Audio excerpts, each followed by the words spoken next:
a senior non-resident fellow at the Global Taiwan Institute. My colleague Gary Schmidt and I put out a paper with the Global Taiwan Institute in early October about Chinese efforts to interfere in Taiwan's politics. In Chinese, any better? Sounds the same to me. Sounds the same to me. Okay. We put out this paper about Chinese efforts to interfere in Taiwan's politics ahead of last November's elections here in Taiwan. So I just wanted to very briefly go through some of our findings. I think what was unique about this paper for us was that it attempted to be comprehensive. So at least in the United States, a lot of the attention has been focused on issues of disinformation, on so-called fake news.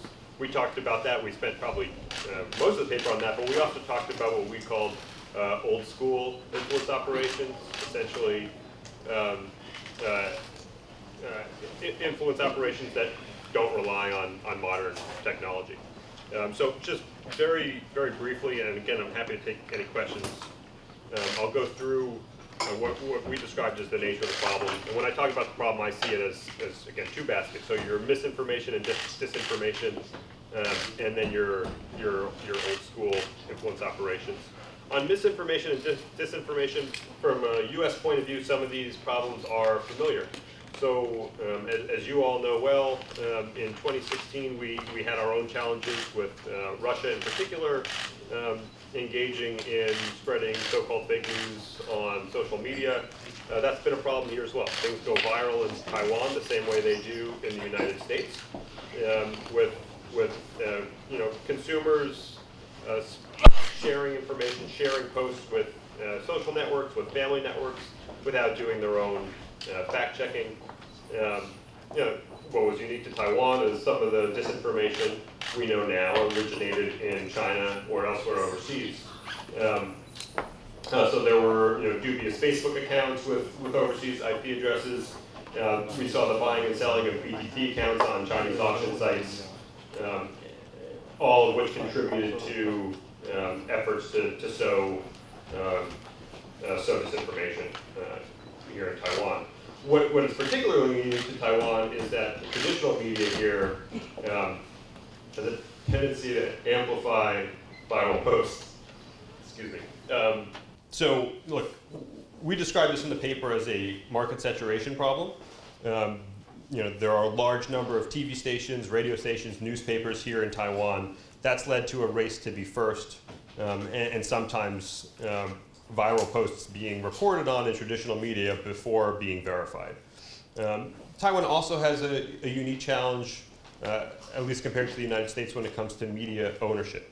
So we have here in Taiwan individuals and companies with extensive business interests in the PRC owning media outlets in Taiwan. That leads to conflicts of interest when it comes to reporting, and at times leads to what we assume to be some self-censorship. But there was also, over the course of the past year, reporting of media outlets taking a direct editorial direction from individuals within the PRC.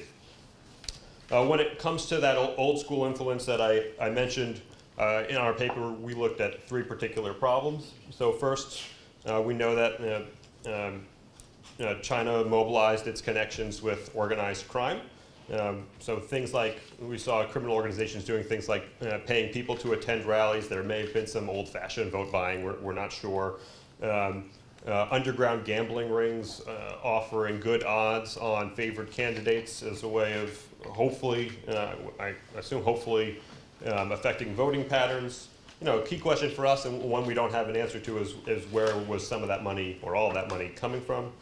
When it comes to the question of money, again, we saw kind of two problems. There's the legal but problematic campaign finance, and what I mean by that is, again, individuals with business interests in Taiwan, what we heard in interviews we conducted, were suggested or urged to make donations to certain candidates, and that's perfectly legal as long as the money was these citizens' own money to be donated. The problem is if some of that money was being filtered through Taiwanese businessmen and women, but not originating with those individuals. Again, we don't know. That's more of a question than it is an answer. And third, grassroots connection. So this has been going on for a long time. The CCP building ties to local, civil, political, religious leaders, paying for trips to the PRC. And not problematic on its face, but it's building influence that could be problematic down the line. In the paper, we get into a series of policy recommendations. In the interest of being brief, I'm not going to go into that during my remarks, but I'm happy to get into it during Q&A. Mark? Sure. But I think Mike, the credit goes to Mike Mazza for putting in a lot of time and effort and into a study, and I think it's going to be I think a really great product once it actually comes out. Most of my focus is on, or has been on, looking at Chinese Communist Party influence operations in the United States. There's a lot more work to do, but when looking at Chinese Communist Party influence operations in the U.S. political interference, one of the most significant unanswered questions is really what's the strategy? What's the goal? And I would argue, I would posit as a hypothesis, is that the goal is to, in effect, implement one country, two systems internationally. What I mean by one country, two systems, it's the notion that is at the heart of the Chinese Communist Party. If there's one China, Taiwan's part of China, and the PRC is the sole representative of China in the international community. This is a narrative. Of course, it's not true, because the objective reality is that Taiwan, under its current ROC constitution, exists as an independent sovereign state. I'm not sure if there's anybody here that could debate that. From a U.S. policy perspective, that's a different issue. How to manage relations with the ROC for Taiwan is a different issue, and also how to maintain decent relations with authorities in Beijing. It's also an important issue. But with this being a zero-sum game from Beijing's perspective, this zero-sum game being played out in Washington, D.C., it creates, it's a narrative in terms of what they're trying to implement. And this has been a very successful narrative that Beijing has been trying to implement in the U.S. The status quo, in my view, should be, in effect, that there are two legitimate governments on both sides of the Taiwan Strait. There's an autocratic People's Republic of China and an ROC that has evolved into a vibrant representative democracy.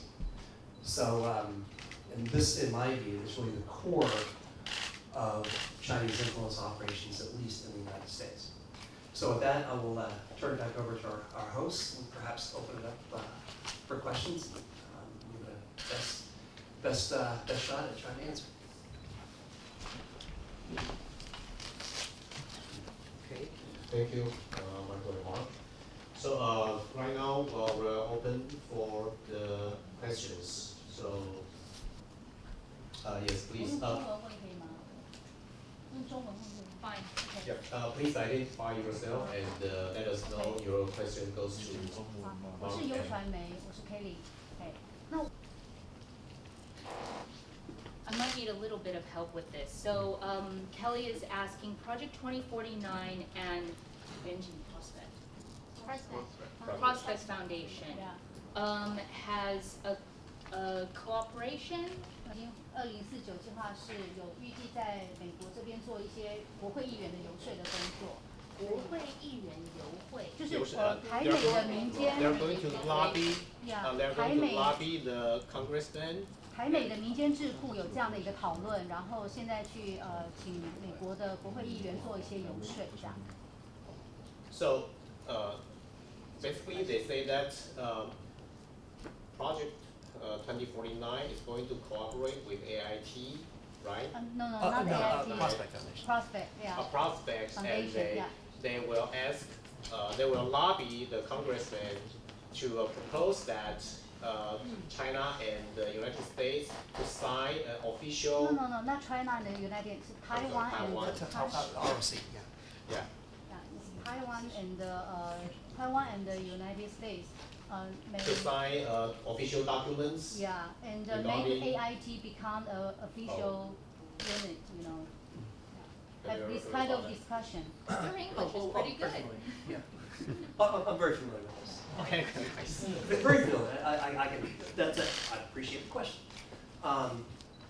The heart of this issue really goes back to the comments I made before.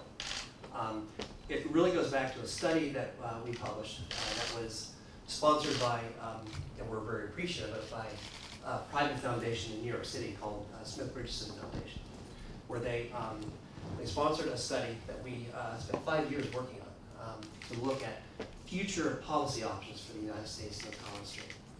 It's available on our website, welcome to look at it, where it outlined 4 policy options for the U.S. Well, actually, I would say 4 schools of thought in terms of U.S. policy. And this will get back to that communique issue. 4 schools of thought. Number 1, accommodationist. Accommodationist policies where it's a school of thought that advocates moving the United States more in line with Beijing's one country, two systems, more in line with their one China principle. That's, there's one China, Taiwan's part of China, PRC, sole representative of China in the international community. School of thought number 2, status quo, which is U.S. policy based upon the Taiwan Relations Act. Basically the same sort of approach that we've adopted over the last 30 to 40 years. School of thought number 3 is normalization. Normalization means there's basically it's completely breaking away from U.S. one China policy. Normalization, China and Taiwan. School of thought number 4 is it could go by different names. Soft balancing. It can also go by the concept of a U.S. one China, two governments, that kind of a policy. These sorts of school of thoughts, the status quo school of thought is dominant, no question. But really the core issue is really, it goes back to a U.S. one China policy and exactly what traditional U.S. one China policy has been. This issue of the hypothesis of a joint communique, or perhaps that's not the right word, the real term probably could be a joint statement. The notion that having a joint statement, a joint statement between the United States and the democratically elected leadership of Taiwan, or ROC, whichever term you like to use, would be perfectly consistent with a U.S. one China policy. The example here is that in 1972, the United States and the PRC signed a joint communique. And it was at a time when the U.S. had a one China policy. So the short answer to your question, though, is this has been an issue ever since, I'd say, early 2016. We've had this discussion with many visiting delegations. It doesn't matter what side of the political spectrum. Have that discussion. Discussion usually starts off with a question. And the question would be, for example, if, and this is a hypothetical situation, but would the United States, if they took the initiative, would, for example, Taiwan, doesn't matter who wins the next election, would whoever wins the next election, would he or she be willing to engage in enter into negotiations with the United States? Bear in mind, the U.S. would be the one to initiate this. Would Taiwan be willing to enter in negotiations that could lead towards some form of a joint statement or joint communique? Joint communique may not be the best term because it renders memories of the 1972 communique. But again, I would offer the notion that the 72 communique was negotiated and concluded within the context of a U.S. one China policy. So I don't know if that answers your question or not. So there's been this sort of communique discussion with a range of organizations and visitors from Taiwan.